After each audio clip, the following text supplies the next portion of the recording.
en el cine silente, otro vestigio bien importante de lo que es la música que responde ante un parámetro externo, ¿no? Y que es indeterminado. Obviamente cuando se hace una improvisación nunca se puede saber exactamente. Uno improvisa dependiendo a ciertas reglas en el lenguaje que escoge improvisar, ¿no? Pero uno nunca, por lo general las improvisaciones nunca son iguales entre sí, porque simplemente es jugar con las reglas en tiempo real y el resultado siempre es algo indeterminado, improvisado justamente. Entonces en estas películas el resultado siempre era distinto. A veces incluso dependía solo del humor del pianista, ¿no? Si estaba entusiasmado, le iba a meter más ganas, iba a hacer una música más viva. Si estaba aburrido, lo más probable es que no le estén pagando, entonces por lo general algunos incluso se sabe que saboteaban las películas, ¿no?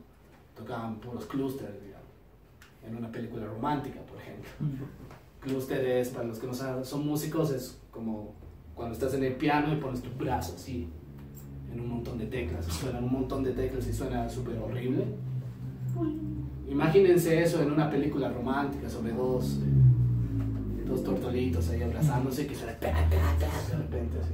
Eso puede ser, ¿no? Cambia la percepción, es interesante. Pero hay otra tradición más de la música funcional que a veces es bien ignorada y que a mí me parece la más interesante de todas en realidad, que es la música circense. Los circos existen desde la antigua Roma. Al principio se usaban violinistas por lo general, personas que tocaban flauta. Poco a poco, ya durante el siglo XVIII es cuando se empezaron a formar orquestas más grandes, y la explosión total de la música circense, con las piezas más conocidas de la historia de la música circense, es durante el siglo XIX. Seguro, si pongo un ejemplo aquí, todos van a reconocer al Cacho. Ups, eso no tenía que pasar.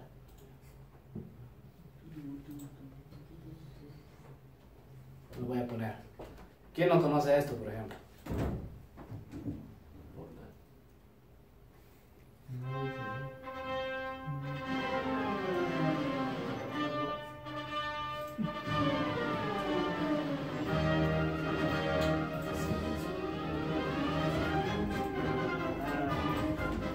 Todos conocen esto, ¿verdad?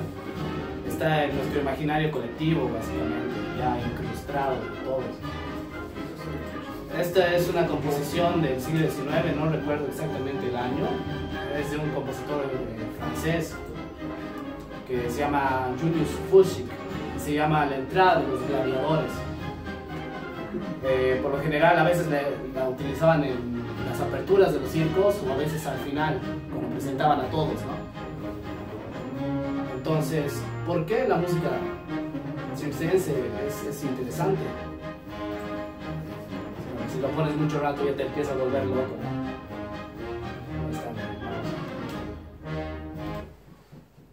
Porque a diferencia de otras artes escénicas, por ejemplo el teatro tiene un guión, ¿no?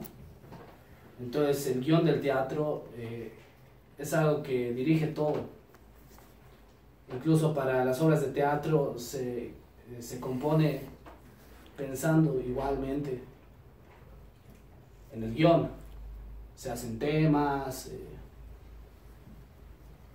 etcétera. Se utilizan muchas de las cosas que luego serían utilizadas por la ópera o por el cine.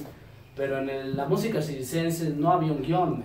Lo que pasaba era de que los actos se dividían según quién estuviera listo muchas veces, y simplemente así. Ese era el orden. A veces ya el payaso está borracho, que entre el trapecista, digamos. Entonces tenían que improvisar sobre la marcha.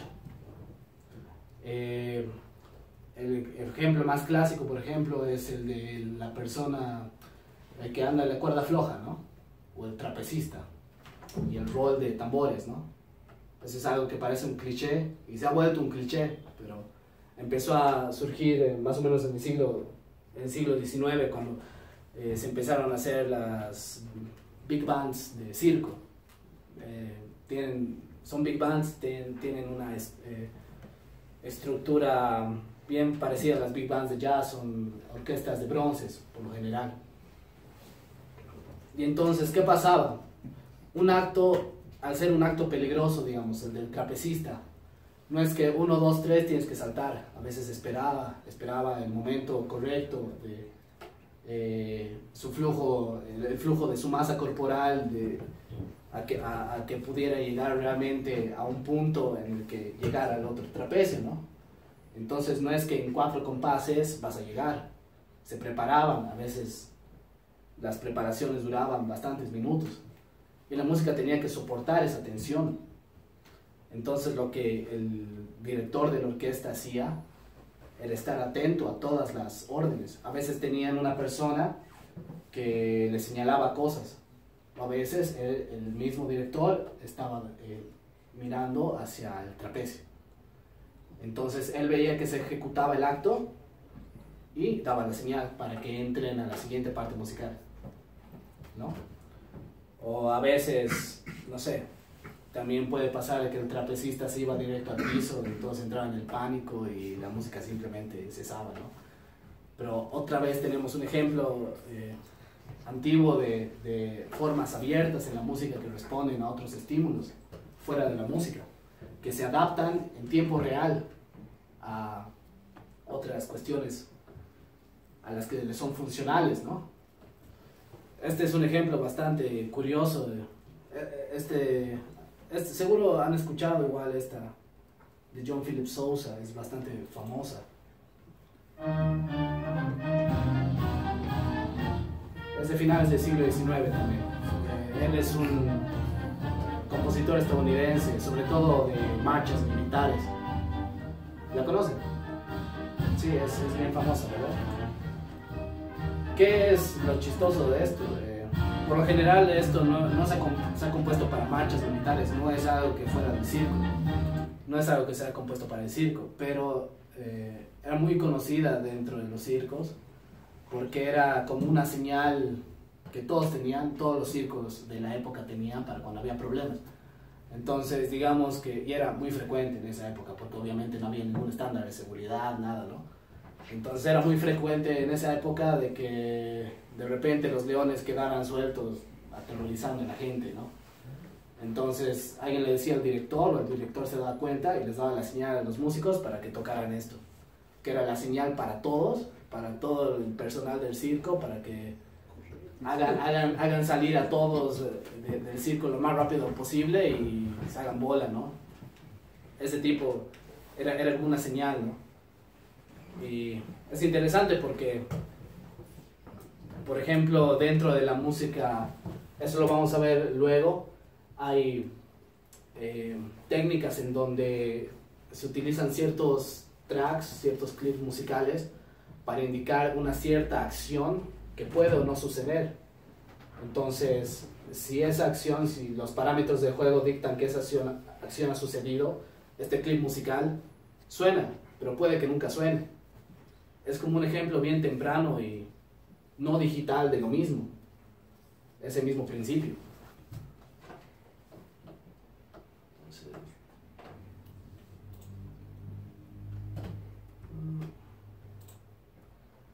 Otra tradición es la de la música absoluta, que prácticamente es la que se opone totalmente, se opone prácticamente a lo que era la anterior. No es un término que sea respuesta directa al de música funcional, en realidad se refiere más a no una música que no tiene una función, sino a la música que su valor reside en sí mismo y solo sirve para sí mismo, digamos. Ese es básicamente de lo que se trata la música absoluta, y es algo que ese término se empezó a usar cuando hablaban de la obra de Richard Wagner, ¿no? Que aparentemente él hacía cosas muy, muy raras para la época, como no resolver sus acordes disonantes, por ejemplo. era muy raro para la época y decían, pucha, pero la resolución, lo que pasaba es que este término se enfrentaba a lo que se conocía como música programática, que era la música que intentaba seguir o contar una historia, digamos. Entonces, la música absoluta la música es un lenguaje en sí mismo, no tiene que contar nada. No voy a resolver ese acorde porque va a sonar una resolución mayor, van a decir que estoy diciendo que estoy feliz, no, macana, tío. En realidad no es que sea así, estoy simplificando un poco, tío. Pero es algo que se opone en cierta medida a lo que decíamos de música funcional, pero al mismo tiempo es otra tradición, digamos, que también tiene influencia, por más de que lo más aparente es de que la música para videojuegos sea algo funcional. La música que no es funcional también ha tenido mucha influencia, sobre todo la música experimental, las experimentaciones que han hecho muchos músicos alrededor de la historia para romper las convenciones de lo que eran las formas canónicas o tradicionales de la música. Entonces, antes del siglo XX han habido ejemplos muy interesantes como los juegos de dados musicales. No sé si han escuchado alguna vez de los juegos de dados musicales. Eran juegos que han aparecido en el siglo XVIII más que nada, más o menos, y donde, digamos, una persona tenía distintos fragmentos musicales. Digamos, vamos a tocar un minuet o una sonata o lo que sea. Entonces, esas son formas que tienen unas estructuras bien predeterminadas. La cosa es que, ¿qué pasa si tienes 3 opciones para la introducción, por ejemplo? Una opción A, una opción B, una opción C.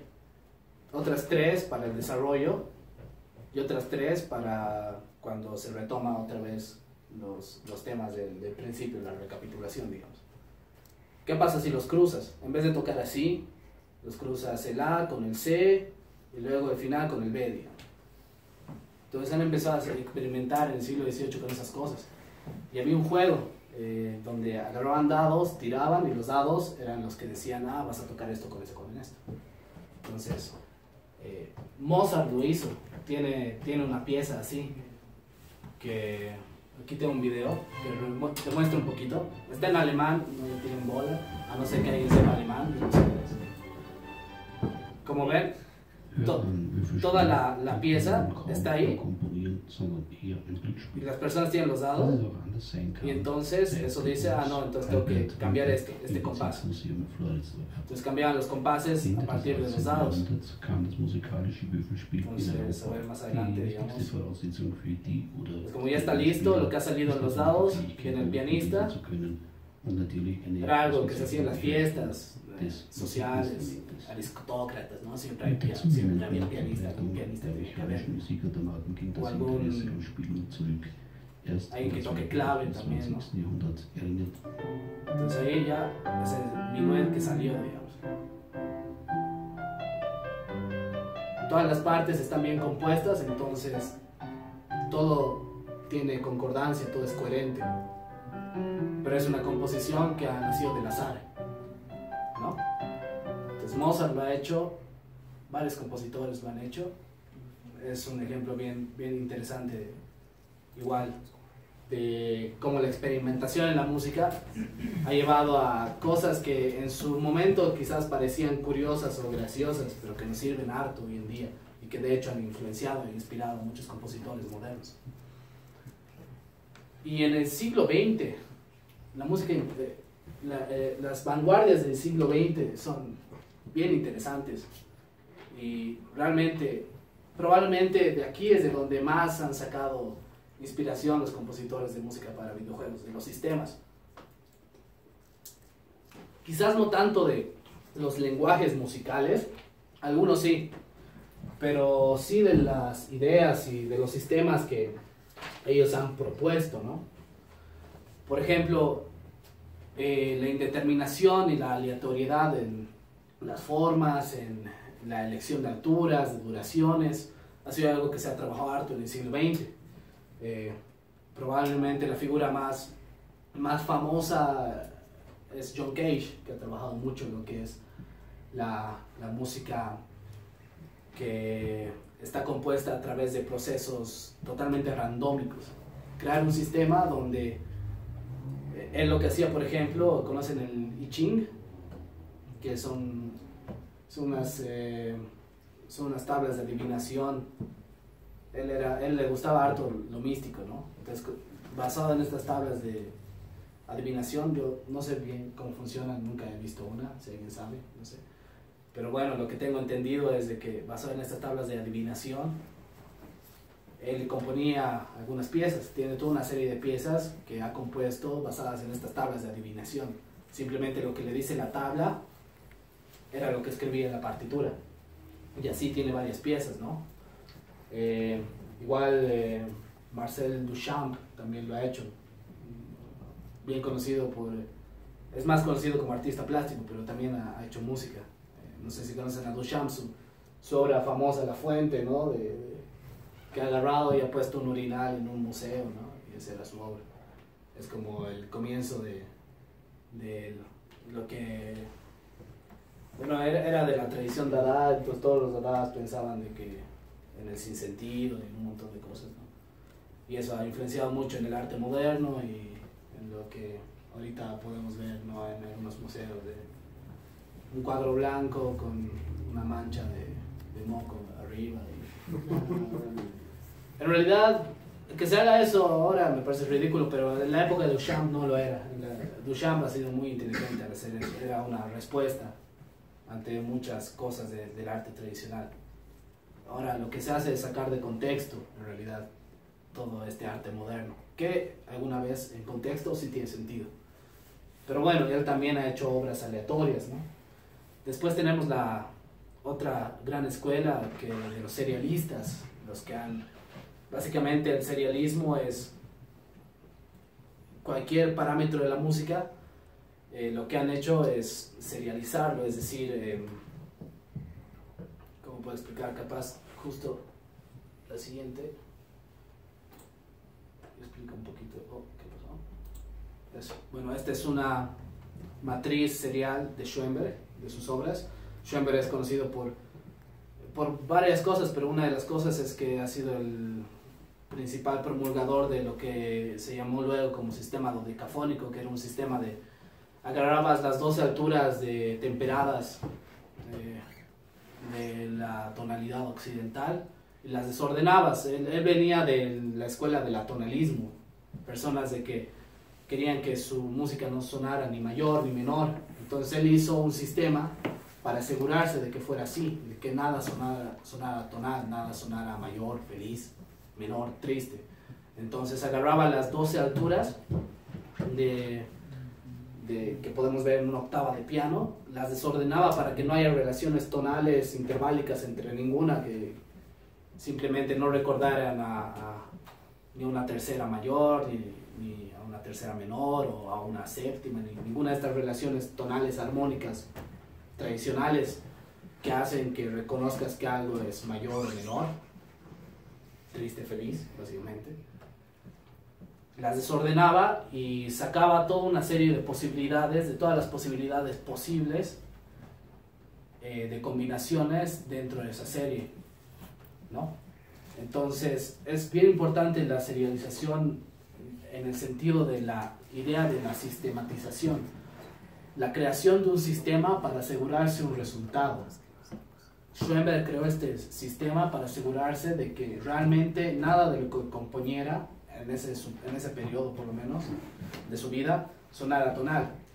Entonces eso es algo que hacen bastante los compositores actualmente que trabajan en videojuegos, los buenos por lo menos. Algo bien importante es la creación de sistemas que aseguren un resultado, ¿no? Bueno, después tenemos cosas como la música concreta también, que nació en el siglo XX, que la música concreta es una tradición que nació con los estudios de Pierre Schaeffer, que es un compositor, investigador francés, en la década del 40-50 en la radio francesa.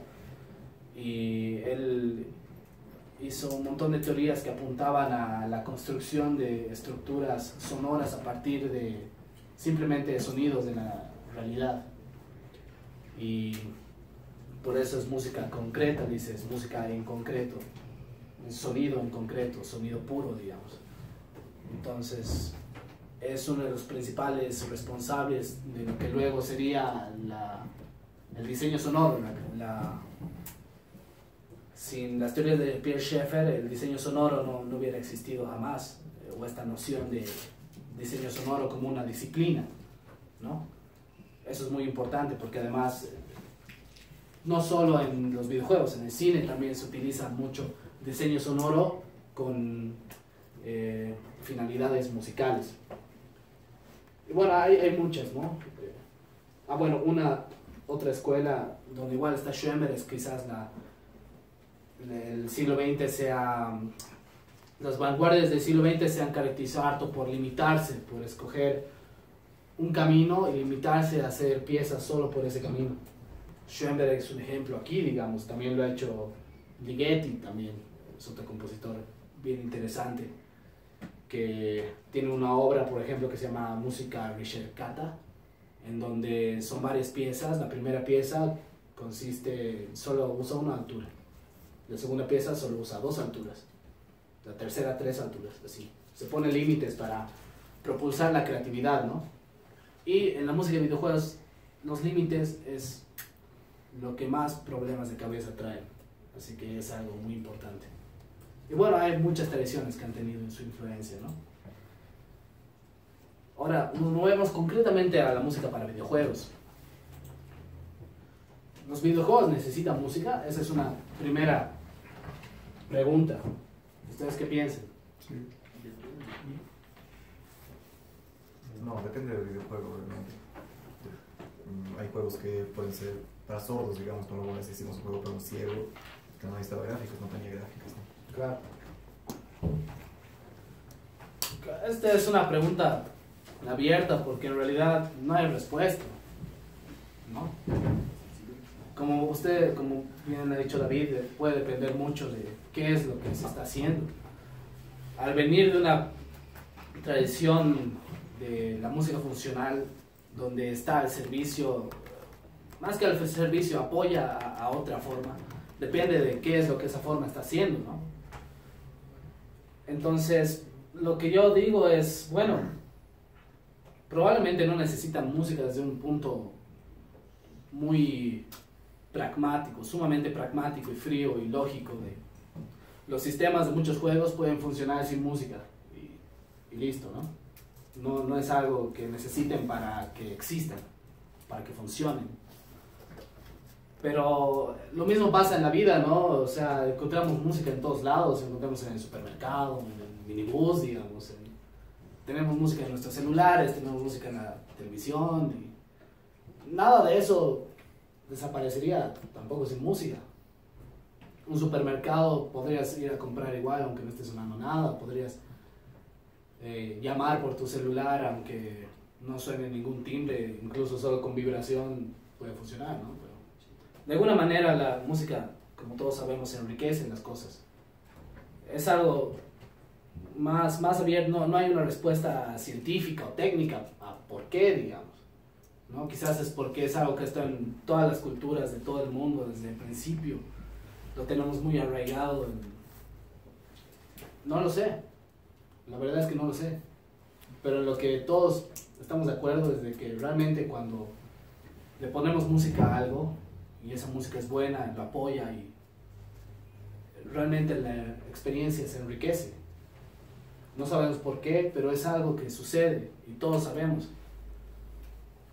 Es una pregunta abierta todavía, ¿por qué será así? No lo sé, seguro hay estudios psicológicos que intentan responder al respecto, pero bueno, esa es otra disciplina, ¿no? Lo importante es que sabemos que por más de que no necesiten, pueden enriquecer una experiencia, como también pueden arruinarla, también, ¿no? Es importante, por eso la música, su uso es bien importante. Esta una de las sonceras que han pasado, ¿no? Pero bueno, bueno. los roles de la música. ¿Para qué se suele utilizar la música, digamos, en los videojuegos? Generalmente han cumplido muchos roles. Y bueno, están los que están acá y en realidad seguro tiene bastantes más, ¿no? Pero en los que me he podido dar cuenta, por lo menos dentro de mi experiencia, están estos. Primero es como estado mental. Muchos juegos quieren que estemos en un estado particular, consciente, cuando los juguemos. No es lo mismo jugar, por ejemplo, un juego de estrategia por turnos, donde todo es muy metódico, donde realmente el tiempo, las acciones no son inmediatas, hay mucho espacio entre las cosas, que jugar un shooter, digamos, ¿no? Donde todo es frenético, donde todo es rápido. El estado mental para poder ejecutar los comandos o las mecánicas de manera exitosa, de manera fluida y sin llegar a un tedio o un aburrimiento, en cada género requiere estados distintos. Por ejemplo, ¿han jugado el Doom de este año? Claro, De este año.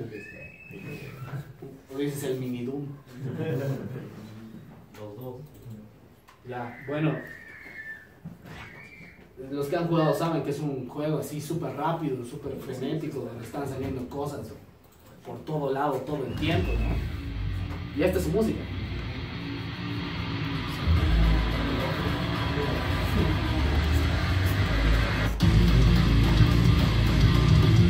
Música igual, frenética, enérgica, rápida. ¿Se imaginan jugar Civilización con esto? Se puede, ¿no? No es que no se puede, digamos. Pero más obedecería a una cuestión de gusto que a una cuestión de diseño. Esta es la música de Doom. Ahí vienen las imágenes para los que no han jugado. Hacer volar un demonio en pedazos. Sí, o sea, también imagínense los que han jugado Doom, cómo sería con esta música, ¿no? Imagínense en sus cabezas.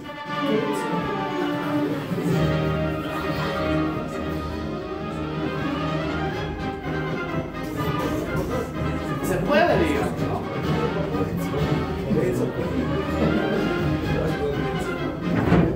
No es que no se pueda, obviamente no hay ninguna restricción física, pero es evidente que nuestro estado mental cambia y nuestra predisposición a lo que estamos haciendo cambia también. Obviamente si jugamos Doom con esa música, lo vamos a tomar como lo han tomado muchos de ustedes, como algo cómico, no como algo enérgico lleno de adrenalina, ¿no? Que esa es la experiencia a la que los diseñadores del juego están apuntando, ¿no? Otro uso es como constructor de realidad. Por ejemplo, un ejemplo de eso bien clásico, digamos, es... ¿dónde está? Bueno, la música de Zelda, ¿no? Cómo identifica lugares.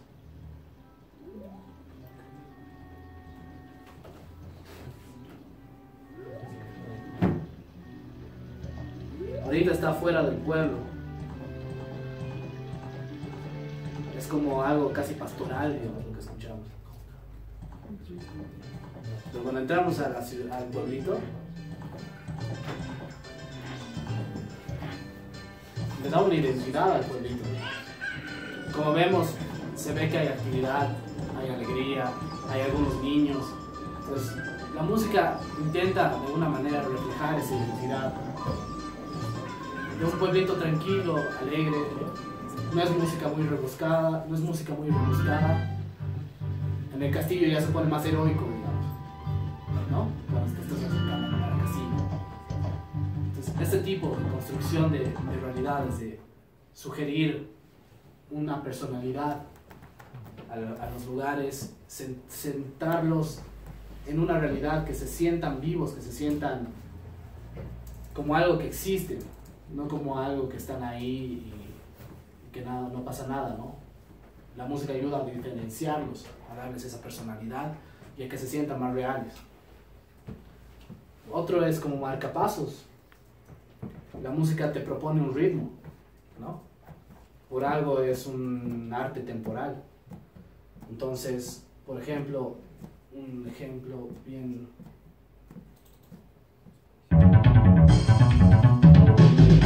Street Fighter 2 es un juego de peleas.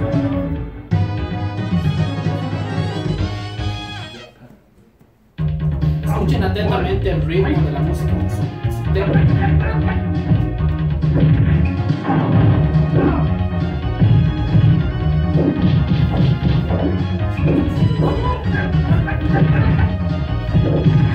¿Han notado eso?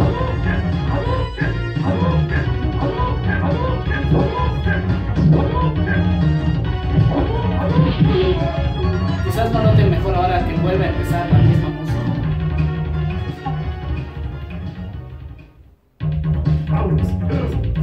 Este es el tempo.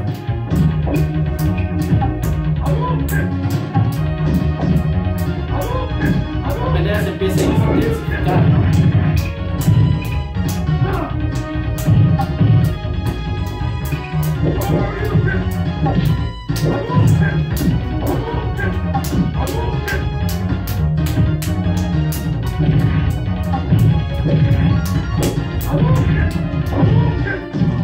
Luego con el cambio de tempo responde a los parámetros de salud.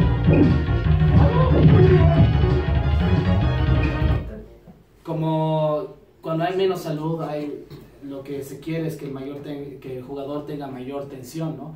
Tanto si está perdiendo como si está por ganar, quiere que se emocione o que se ponga más tenso. Entonces la música acompaña el ritmo, es el ritmo emocional del jugador.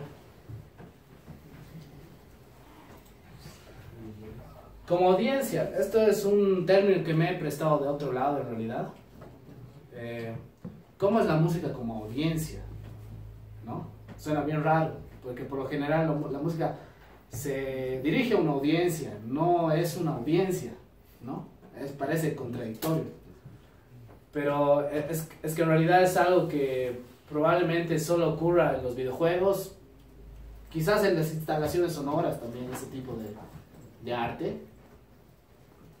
Pero en ningún lado más, por eso también es algo así medio raro, ¿no?